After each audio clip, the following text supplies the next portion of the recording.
Nasa loob pa lang kami ng tiyan ng aming mga magulang. Nagbabayad na kami ng tax. Nagbabayad na ng buwis. Hanggang ngayon, lubog pa rin sa utang ang ating bansa. Lalo't ngayon na bangag ang nakaupo at namumuno sa atin. Ang presidente natin ngayon, mas makapal pa ang pagmumukha niya sa hollow block at simento ng flood control. Kung hindi makapal ang mukha niya sa dinami-dami ng Pilipino at estudyante na lumalabas sa kalsada upang ipanawagan ng Marcos resign, dapat bumaba na siya.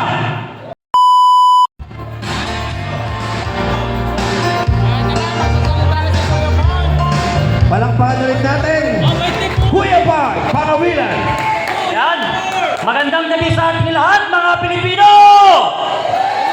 So, yun. Medyo kinakabahan ako kasi hindi ako sanay magsalita dito. Mas sanay ako magsalita doon sa harap ng mga buhaya. Doon sa House of Representatives, madaming buhaya doon eh. Kasi ang dati, akala ko ang mga buhaya nasa ilog lang. Ngayon, sosyal na. Andun sa House of Representatives ang karamihan. Akala ko dati, yung buhaya, nung bata pa ako, tao lang ang kinakagat. Ngayon, pera na. Hindi pa niya kung hindi bilyon ang ninanakaw nila.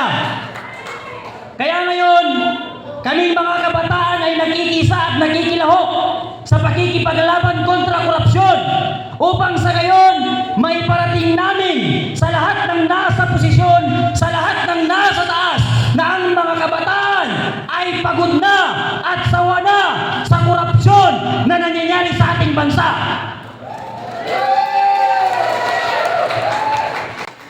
Nasa loob pa lang kami ng tiyan ng aming mga magulang. Nagbabayad na kami ng tax. Nagbabayad na ng buwis. Hanggang ngayon, lubog pa rin sa utang ang ating bansa.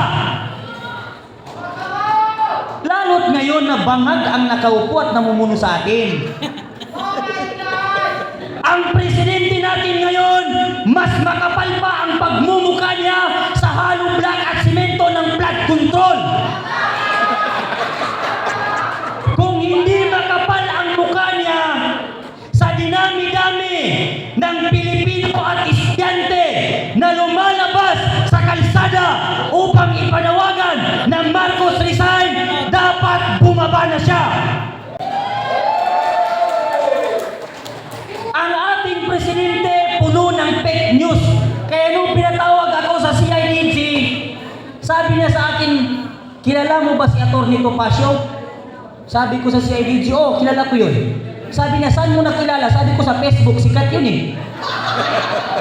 Sumunod naman na sinabi niya, kilala mo ba si Atty. Vic Rodriguez?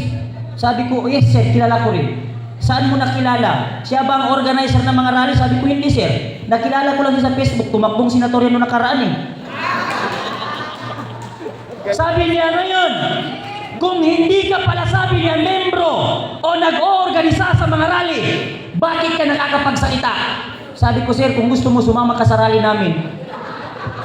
Kasi sabi ko, noong pumunta ako sa rally, sabi sa MC, meron pa bang gustong magsalita dyan o maglabas ng inahin? Kaya sabi ko, lumapit ako, nagsalita ako. Ngayon sabi niya, ikaw ba itong nasa video? Sabi ko, yes sir, sa ako yan. Sabi nung general, hindi. Pagka-AI, sabi ko, hindi sir, ako talaga yan. Sabi niya, okay. Kinumpir mo na ikaw yan. Ngayon sabi nung apat na general, panoodin natin yung video. Sabi ko, yes sir, panoodin natin, i-play yung video. Pinlay yung video. Kuhang-kuha dun sa video, may lighter na ba ang lahat?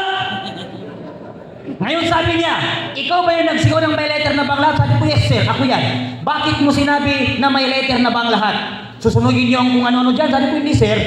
Kaya ko sinigaw na may lighter na ba ang lahat kasi magkakande lighting kami. Ngayon sabi niya, sinabi mo kanina hindi ka part ng mga organisasyon o mga rally. Paano mo nalaman na magkakande lighting kung hindi ka pala kasama sa mga meeting? Sabi ko, sir, napakadaming rally ang pinuntahan ko. Minsan nakaupo lang ako, binibigyan ako ng kandila, kaya naisip ko, baka magkakande lighting kami sa liwasan. Kaya in-advance ko na. Sumunod naman, Sabi niya, dito naman tayo sa isang video. Sabi ko, okay. Sabi niya, ikaw ba ito? Sabi ko, ako rin yan, sir. Ngayon, yung nasa video na yun, within 30 minutes, lulusubin natin ang Mindiola. Ikaw ba yung nagsabi niya? Sabi ko, hindi, sir. Magkaibang boses eh. Sabi niya, kung hindi ikaw yan, sino yan? Sabi ko, hindi ko alam, sir, kasi hindi ako nag-i-stay sa stage. Nandun ako sa sasakyan. Sabi niya, kaninong sasakyan? Sa'yo o sa organizer o private? Sabi ko, hindi, sir, tok-tok. Sabi niya, anong tok-tok? Sabi ko, yung tatlong tire. Sabi niya, yon, hindi pupunta ang mga tok-tok doon kung walang organizer na nagbayad. Sabi ko, mali ka na naman, sir. Ang tok-tok na sinasabi ko, sabi ko, yung mga sira na nakaparada sa Liwasan Bonifacio, nakisilong ako, umuulan eh. Ngayon, 4 na oras kami sa loob ng CIDG, 4 na general ang nag-iimbestiga sa akin. Sinarado ang pinto. Lahat naka-close. Sabi niya ngayon, ibulong mo sa amin kung sino. Ang kilala mo ba yung MC o kahit sino doon? Sabi ko, sir, kahit lutuin mo ako dito, wala akong masabi kasi hindi ko kilala kung sino mga organizer na sinasabi mo. Volunteer akong pumupunta sa rally. Saan mo nakita yung mga rally? Bakit ka nakakapunta? Ang daming vlogger, sir eh. Patay. Lalim. Naglalay, kaya nakikita ko kung saan yung may rally, pumupunta ako doon. Sabi niya, ngayon, hindi pala ikaw yan.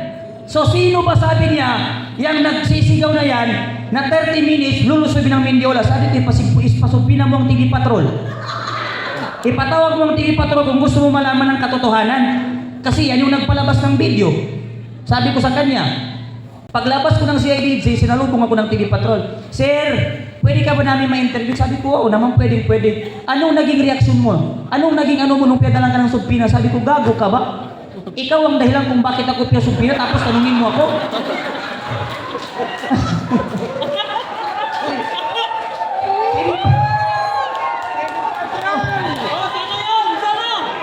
Sabi ko sa TV Patrol, gago ka ba?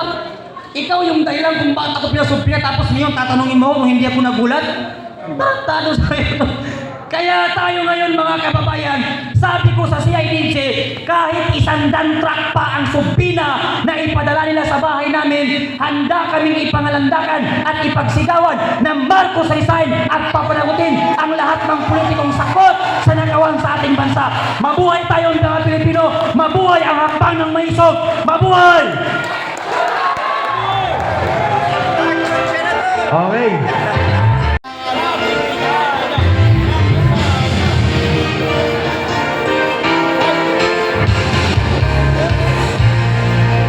Alam ko malaki ako eh.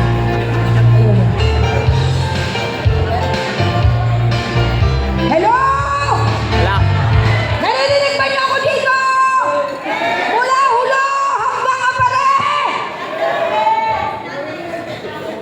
At daanin ng kontinente ng ating mundo at ang Asia kasama ang Pilipinas! Naririnig ba ninyo ang kaganapan ngayong gabi dito? Kailangan na yung towers na.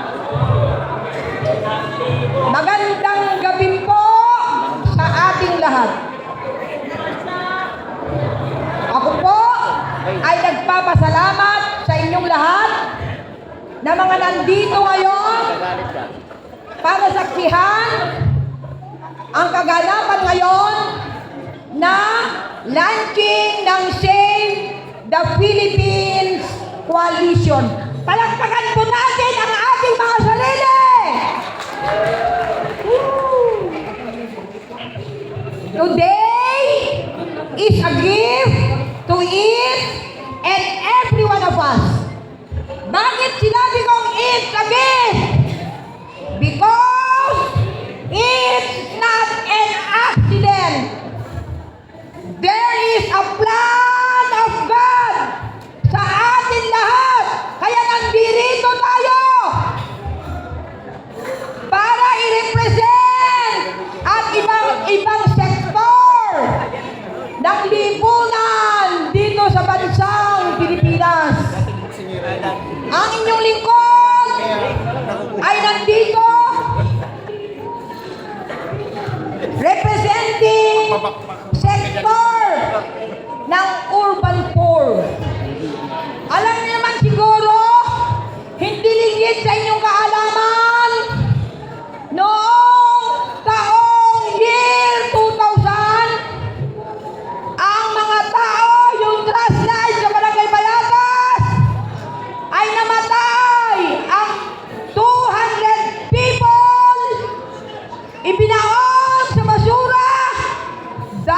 sa kahirapan.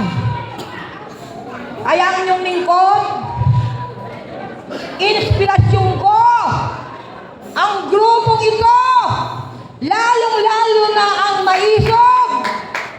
Dahil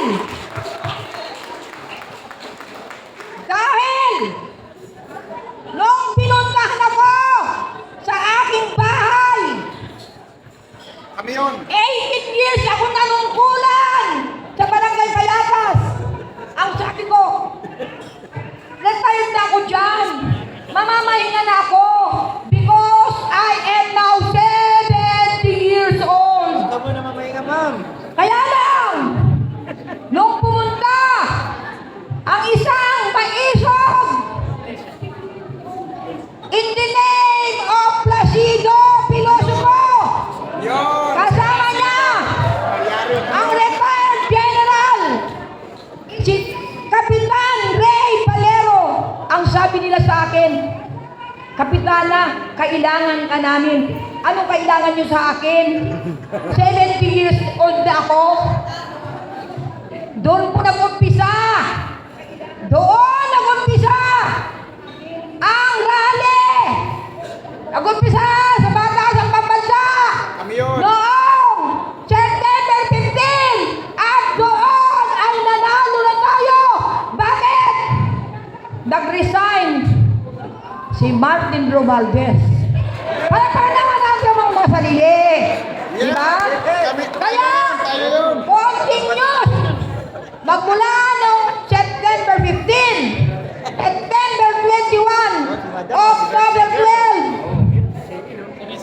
Eto na, marami nang lumabas na mga nagsalita, nag-witness. Nandiyan na lahat yun. Sila Santico, sila Gutesa, si Amy Marcos, at marami pang iba. Nakisama na rin ang Iglesia ni Cristo, ang GIL, at KOGC. Kaya, ang sabi ko, hindi na ako magmumura. Matanda na ako. Anytime, kukunin ako ni Lord. Huwag mo na, ma'am. Pero, nagdadasal ako. Kasi, ang kalaban natin, anong kalaban natin? Demonyo. Bangag na presidente!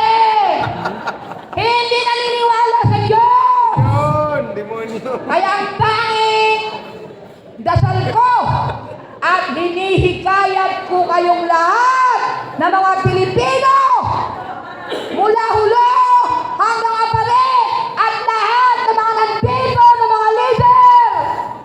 Hinihikayat ko kayo na pangunahan natin na humingi, magdasal sa ating Panginoon. Bakit? Ang kalaban natin ay adik. Ano ibig sabihin ng adik? Adik sa droga. Drugs. Ano pa? Inutil. Inutil. At puno ng korupsyon at kidnapper. Kaya tayo na mga nandito ngayon, nagpapasalamat ako sa inyong lahat. Nagpapasalamat ako sa mga nakiisa sa ating laban dito sa Mag-isong, at itong araw na ito ay itatayo ang Save the Philippines Coalition. Makakasama ba namin kayo? Dahil bibigyan ko kayo ng pag-asa. Ang Inday Sara Duterte, base sa Konsoy, yung kanyang pangalan ay number 8. Sila. Number 8 ang numero niya. Sila. Ano yung At hindi lang yun! Hindi lang yun! Siya ang number 8 na susunod na presidente. Mula nung nagkaroon ng EDSA Revolution noong 1987. Tama ba ako doon? Number 8 siya. Tama ako, di ba? Okay ba? Tama? Tama ako ron. Number 8 siya. Tama. May tama. At the same time, karagdagan, huwag mo muna akong patapusin.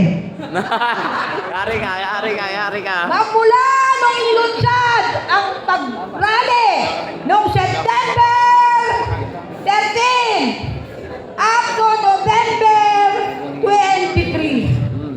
Baikan ba yun? It's now Ayaw. 71 days. Ang ibig sabihin ng 71 days sa Punsoy, 7 plus 1 is 8. 8 na naman ang numero. Okay ba yun? Lalabas sa loob Kaya, yan. tayong lahat, Galing sa pungsoy ah. tayong lahat, Kapitana, galing sa pungsoy. alam natin, Lalabas sa loto. we know everybody, alam natin lahat kung ano ang ginagawa natin.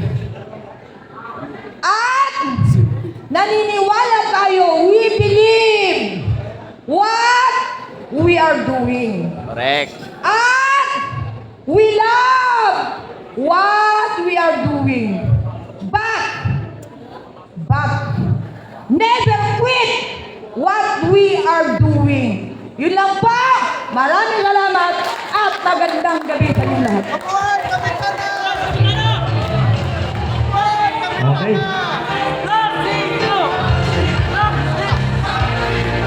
Palakpakan po muli natin ang former barangay captain ng Payatas, Kapitana. Dalhin ko kayo sa Article 7, Section 12. Ito ay mahalaga. Nakasaad sa Article 7, Section 12, in case of serious illness of the President, the public shall be informed of his state of health. Again, drug addiction is considered both a complex brain disorder and mental illness. Ano ang lagay ng kalusugan ng Pangulo?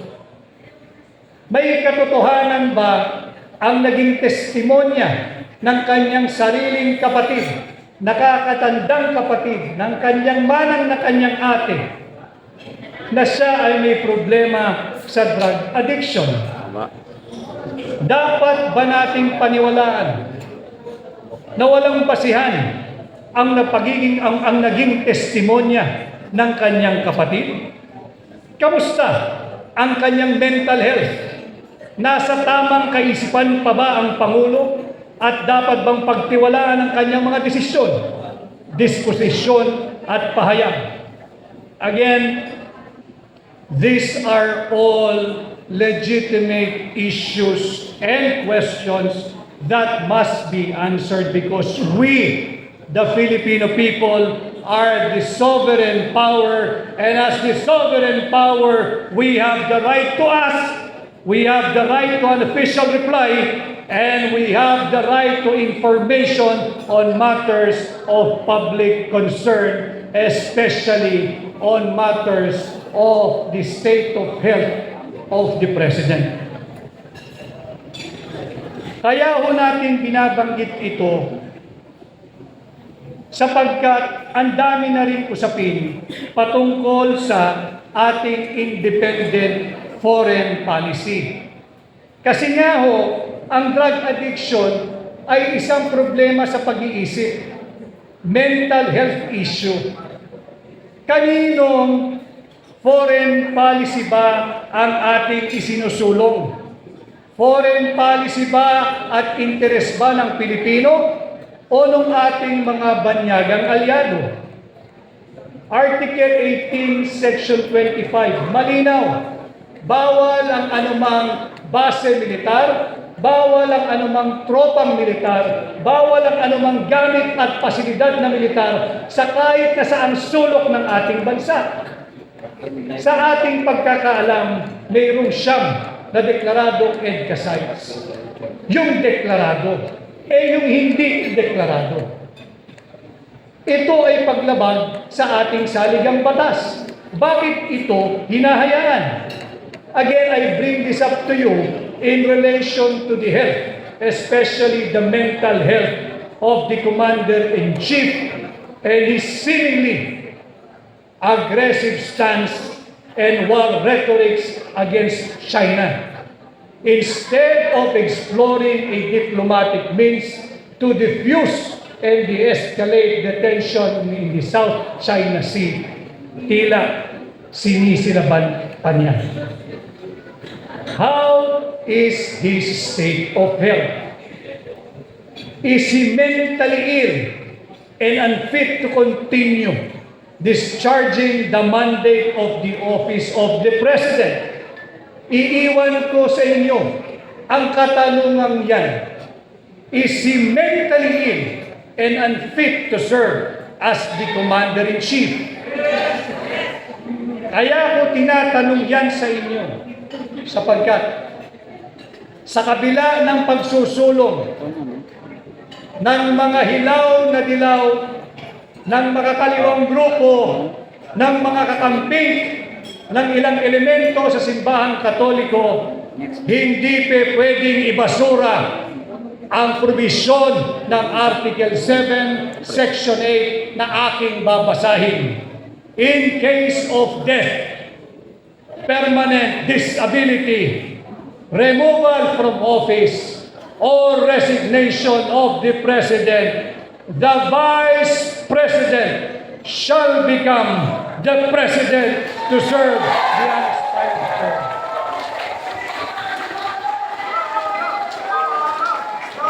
Iiwan ko sa inyo ang mga katanungan iyan at iiwan ko sa inyo ang mga probisyong yan ng ating saligang batas upang huwag tayong pumayag na yurakan, tapakan, ibasura at sunugin ng mga grupong ito ang ating saligang batas. And this, ladies and gentlemen, is how I view from where I sit our current national situation. Maraming salamat at magandang hapon po sa ating